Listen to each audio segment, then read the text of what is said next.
Welcome back, ladies and gentlemen. My name is Captain Raging Rex, and today we're going to be reacting to Are Airsoft Events Good for Training by Trex Arms. Now, I reacted to their video about how can Airsoft translate to firearms, and as we saw, translated pretty dang well.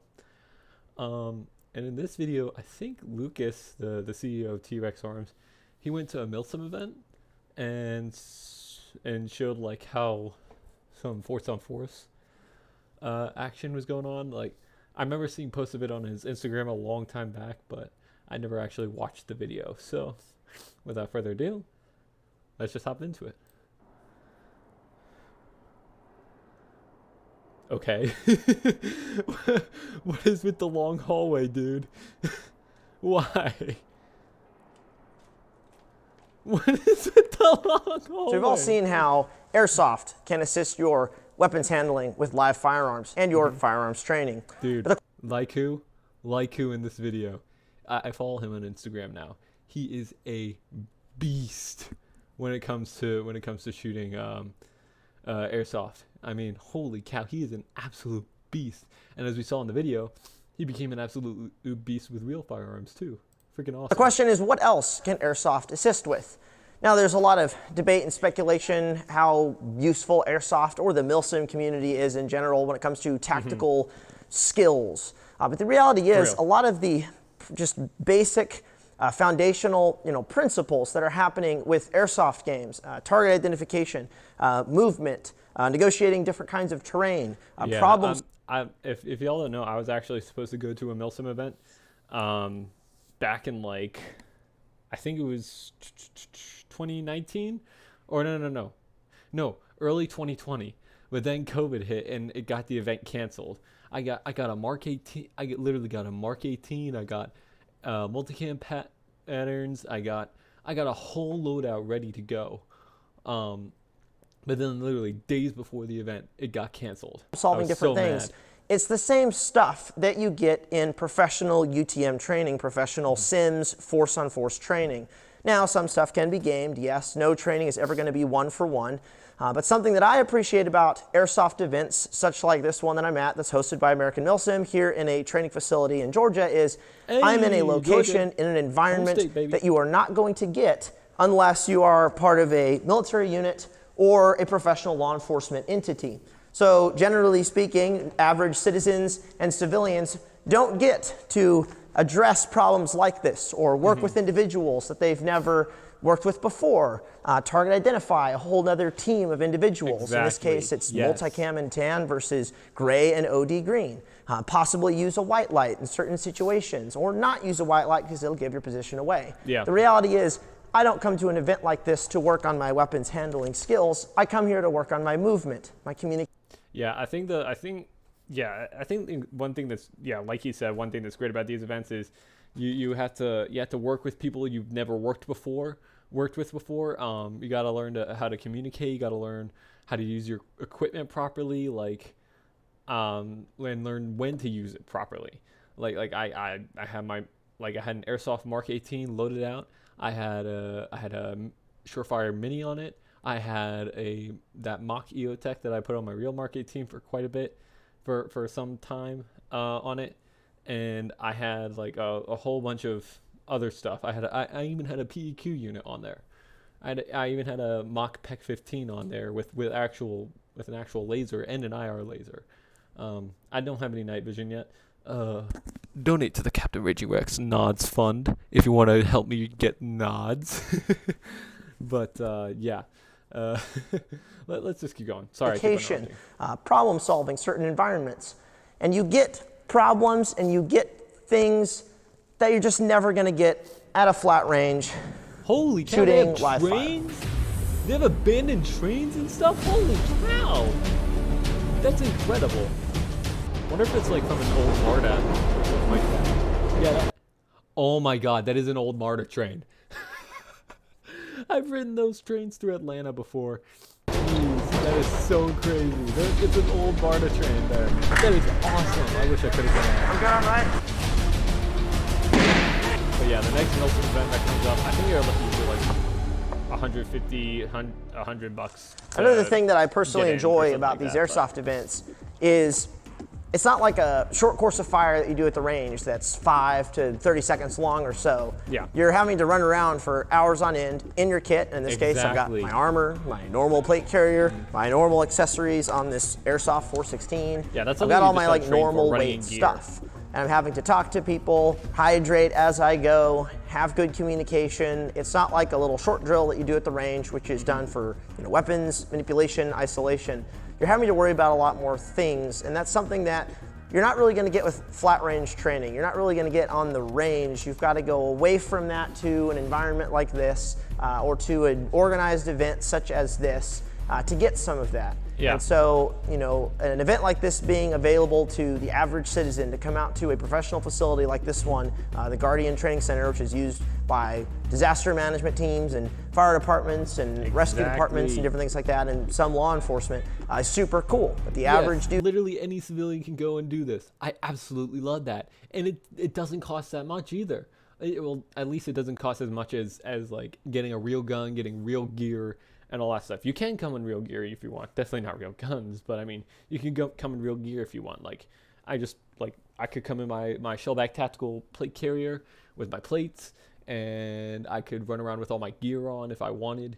And yeah, I could literally just do all that kind of stuff while training with my gear on. Dude can come out here, kit up, run his kit, see what works, see what doesn't work, meet some people, run some guns, get to experience some target identification and different scenarios. Wait, is that toilet paper? Oh, it's a bandage. Such as it's a bandage for reviving. being, dudes that are in a dark house or dark structure, they're aiming out into the day, and then you quickly realize, ooh, I need a white light on my gun that can actually get into that. This dude has a freaking. He has a small rocket. He has an airsoft small rocket. I love it. I love it so Structure, much. even though it's daylight outside, but I can actually hit that white light, see inside what's going on in there. All sorts of problems that you just don't really experience on the flat range that you can experience doing force on force, whether it's sims, UTM at a professional class with like 8 other students, or something like this with 500 people. Holy cow. Look at how many people there are. Events Holy like these cow. or structures and facilities like these can also be a great way of shaking out your equipment. So, for example, I have a Mod Light OKW, which is an Ooh, that didn't age well. For those of you who don't know, Trex Arms had Mod Light tried to start beef with Trex Arms or something like that, and they literally just canceled all Mod Light products on the Trex Arms website. And yeah, and Lucas was like, I do not care. I do not care. Something I love about that. Mod Light tried to get them canceled or something like that, but but Lucas said, hey, I do not care, and just went ahead. extremely with it focused and powerful weapon-mounted light. And I have a very long hallway here with vehicles interspersed.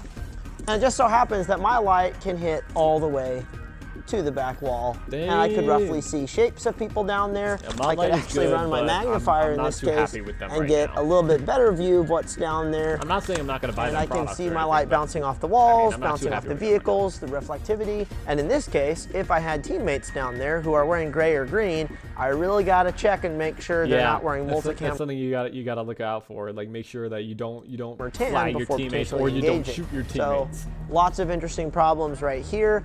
It just so happens that my gear may enable me to engage or not, or be able to see, and that's really what these events are good for. All right, there's guys at the far tunnel, 120 out. Oh, dude, love that weapon manipulation. They're all making sure like they don't flag their teammates and stuff. I love that. Dude, he getting shot right in front of Ernie. Jeez. Massive. Holy crap. Oh yeah, they all got. So I think they had some kind of like mission where they were sending a team into this hospital to, I don't know, do something. Aimbotkin with his rain. But there are these nice big open rooms and a second floor and a third floor, although that might have been off limits. All these little rooms, little surgical suites. Dude, that is all so these cool. beds. How they set up like each room. A lot of like window that. access. That is so freaking cool. A door on this side. Nice little alleyway. I'd kind of like pie to be wearing that. face protection, Oh, though. the second floor is Or available. unless there's no combat going on right now. So you can literally you could have a fight, you could have a team coming up the stairs, having to work this super confined spot, and dudes from that doorway all the way there, which is about 18 meters, 20 meters. This is the kind of stuff, in my opinion, that if you already have the flat range training, you already have the reps, you already have the weapon isolation, you're looking for the next thing. The next thing is taking force-on-force classes. Now, the problem is there's very few people who are teaching good force-on-force classes or force-on-force classes in general. Or they're expensive. But the ability to come to a really good training facility like this, it's not correct. and take a squad of dudes, your own squad of dudes that are squared away, and come to a place like this and run through buildings, target ID, work all sorts of different problems, even if you are not professionally trained, so kind of figuring stuff out and learning on your own. Extremely valuable and very affordable. Yes, these people going out to the Milsim event with their nods.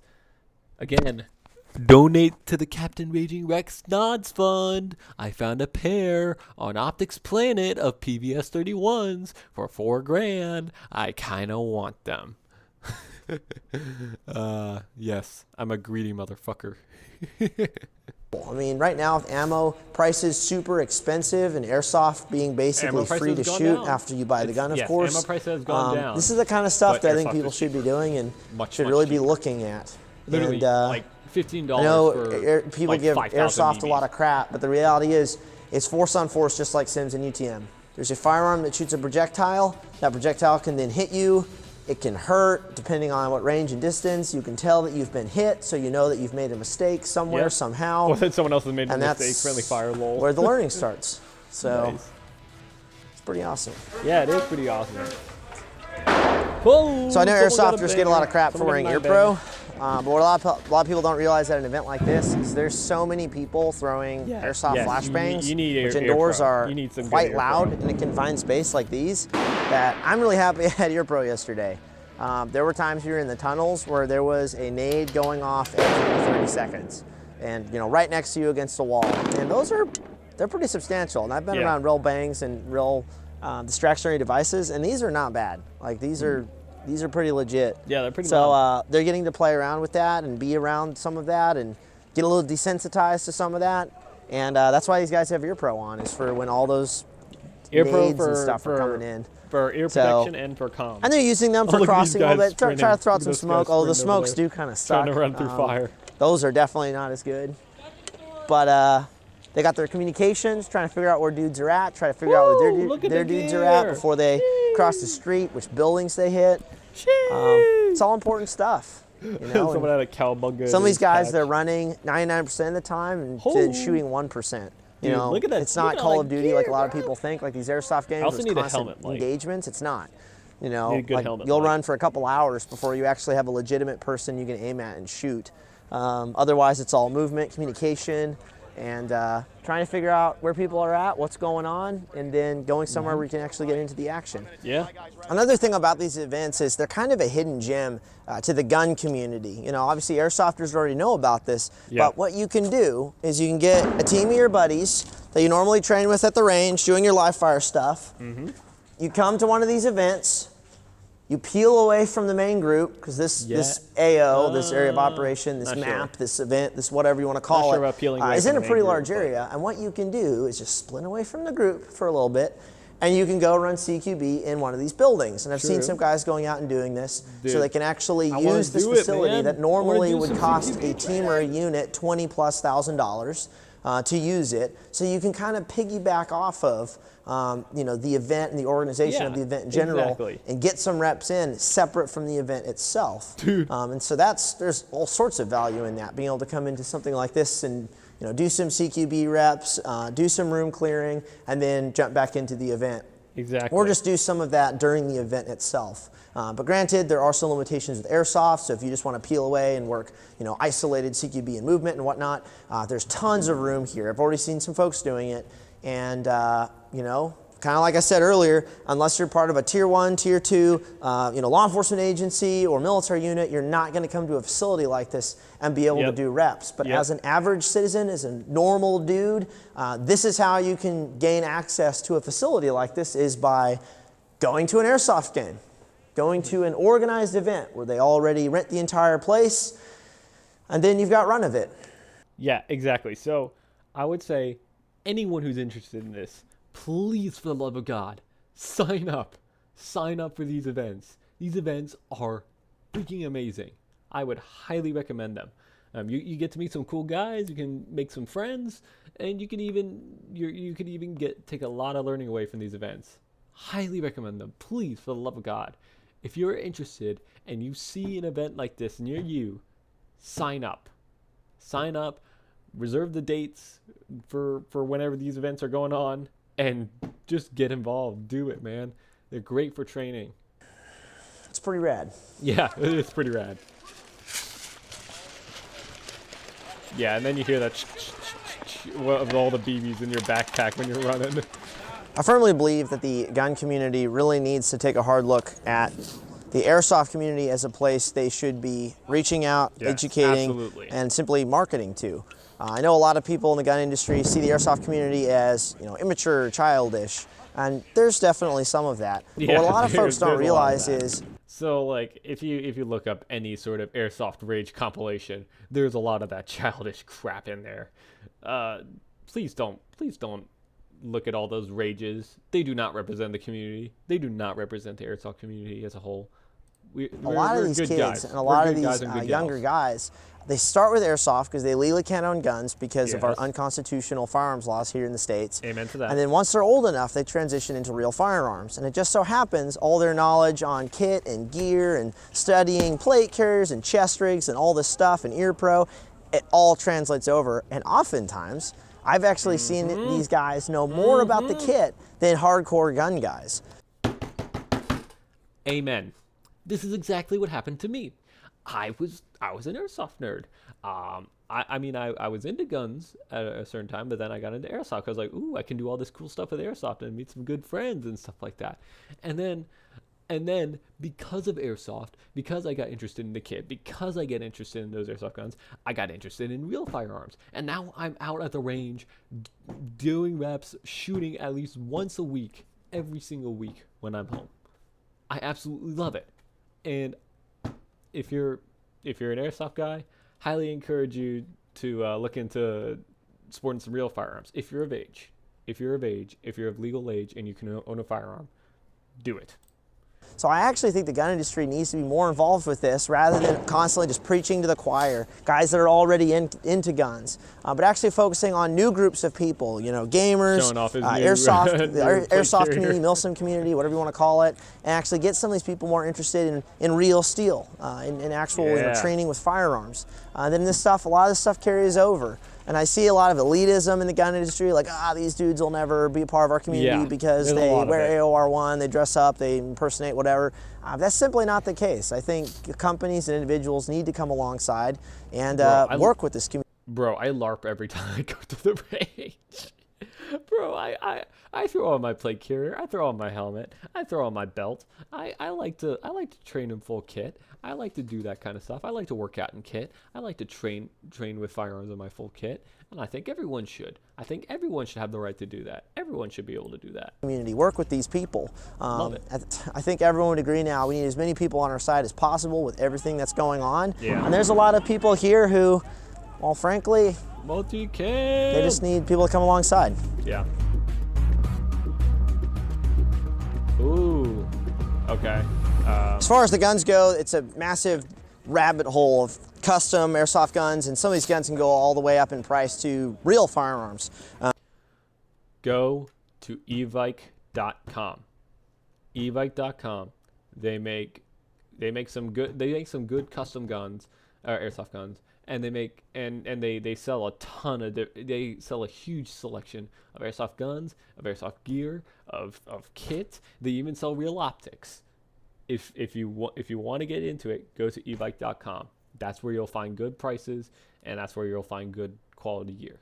But this is a G&G Airsoft 416. It was about like $300-$400, something like that. It's about $400. And I just took all my real accessories off of my, actually pulled this off of my 416. I just dropped it right on top. That's same risky. Laser, a Mod Light OKW, risky. which in this case I had a huge advantage over like 99% of the people here, if not 100% of the people here, to be honest. Suppressor, so I have the overall length of my same rifle, working around windows and doorways and stuff like that. But kind of like I said earlier, it's not so much about the guns and the shooting, it's about everything else that's going on. Yeah. But if you want to run your normal accessories, your magnifiers, your white lights, which is very important in this case, just throw it on the gun. There is a small chance, and people have come up and talked to me and been like, oh man, you're risking your real stuff. Yeah, yeah, that's what I thought. BBs can at close range potentially damage your bezels and your optics, but if you're buying from grade A companies, there's always warranty. Especially since you are in training doing this kind of thing.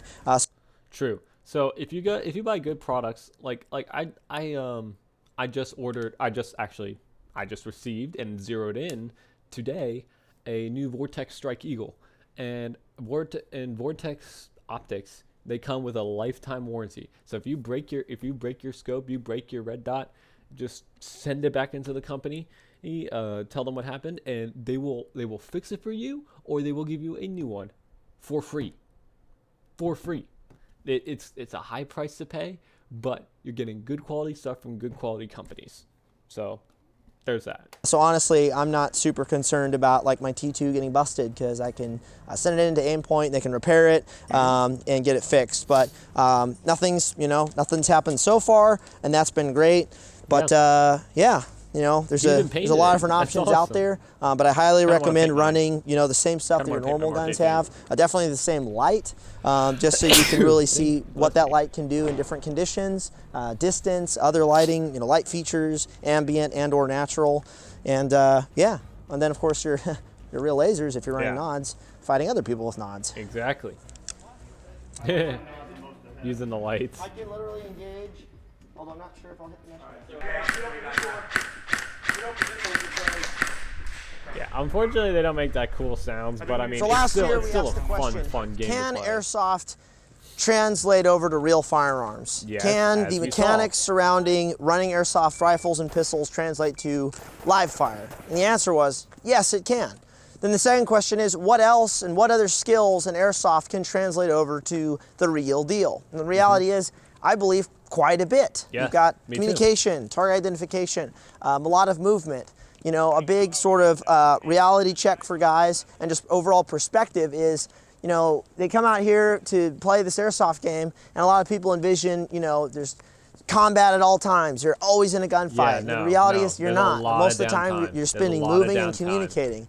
90% of the time you're running around, hundreds of meters to get somewhere. You get there, you find out, oh, the enemy just moved, they're somewhere else. So where are these guys? And then you move to a new place. And then finally you get into a gunfight. Dude's coming through the tunnel here, but it's just an absolute stalemate. Okay. And then we have, starting on the doors on the right, further down this tunnel, about 80 meters, there's guys inside.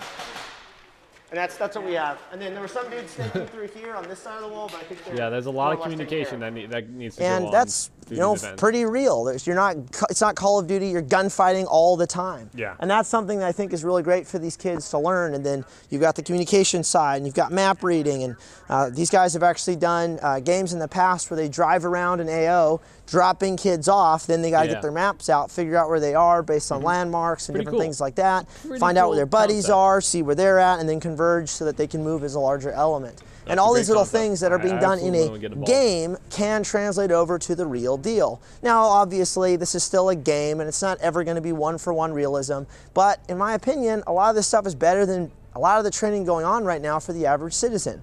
I mean, there's not a lot of classes on small unit tactics out there. Most people don't touch it with a 10-foot pole. Most of the force-on-force classes are, it's only a few people, and most of those classes aren't even available to civilians, and there's just not a lot of options. But for a couple $100, you can come out here and run around a multi-million-dollar facility and do all kinds of stuff.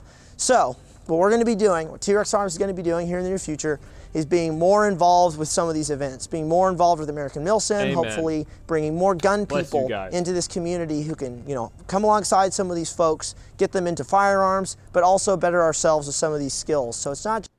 Lucas, bless you. God bless you and your team. Dude, he's doing some good work. I really admire him for that. He's doing some great work with with airsoft community and with the gun community. Just trying to bring us all together. Thank you, Lucas. Just Very flat range cool. training, although it is important, but also getting out here and running sprints between buildings, covering fire, communication, making sure all of our comms are figured out, our comms between other people, and just getting our kit all figured out. So would love to see some of you guys out here at some of these events. I'm sure T-Rex will be doing some stuff in the future, and well, to be honest, Speaker went off. it's pretty sick. Yeah, it is pretty sick. Well, this was another great video from Trex Arms. I'm so proud of the work that they're doing. Lucas, the CEO, he's doing a fantastic job of trying to bring the gun community together along with the airsoft community. And I love that like he's helping teach these young kids who are actually interested in this kind of stuff more about like gear and kit and firearms, and like hopefully in the future this could, when they grow up to be able to legally own firearms, they can take what they learned from this guy and from these videos and apply that to real life. I'm so proud of that company, trying to educate and spread knowledge throughout the country. Great job to Trex Arms. Fantastic video once again. Really, that's all I have to say. Fantastic video. Thank you guys so much for watching. Don't forget to like and subscribe. Hey, watch out for those wrist rockets.